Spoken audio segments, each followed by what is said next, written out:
Football के में भारत के पिछड़ने के कारण इंफ्रास्ट्रक्चर की कमी नहीं बल्कि ज़मीनी स्तर पर खेल संस्कृति और आत्मा का अभाव है।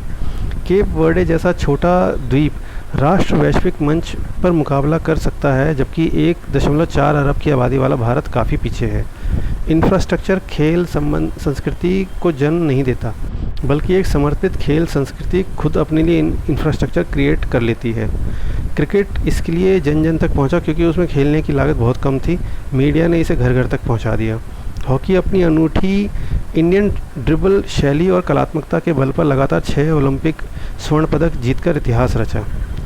1889 में मोहन बगान की स्थापना और 1911 में ब्रिटिश टीम को हराकर IFA शील्ड जीतना भारतीय फुटबॉल के लिए ऐतिहासिक मील के पत्थर थे।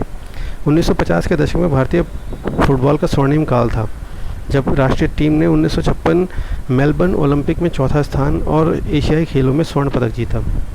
1970 और 80 के दशक में वैश्विक फुटबॉल स्पोर्ट्स साइंस और हाई इंटेंसिटी सिस्टम की ओर बढ़ गया, जबकि भारतीय खेल पुरानी शैली में ही अटका रहा।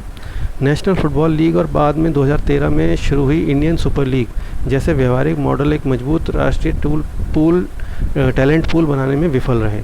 केवल कॉर्पोरेट फंडिंग और बड़े आयोजनों से किसी खेल का वास्तविक विकास तब तक संभव नहीं है जब तक युवा ज़मीनी स्तर पर ना जुड़ें।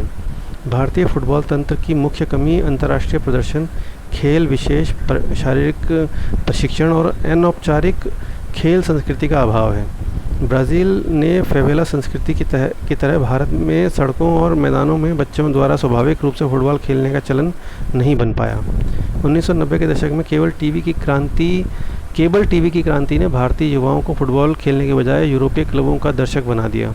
रियल मैड्रिड की जर्सी पहनना एक सामाजिक प्रतिष्ठा का प्रतीक तो बन गया, लेकिन यह जुनून सड़कों पर गेंद को किक में तब्दील करने में शामिल नहीं हो पाया, या ये कहें कि उसके लिए काफ़ी नहीं था। अरबों डॉलर की अत्याधुनिक अकादमियाँ सुविधाएं तो दे सकती हैं, लेकिन वह किसी खेल के प्रति स्वाभाविक जुनून और उसकी आत्मा का निर्माण कभी भी नहीं कर सकती। जय हिंद, जय भारत।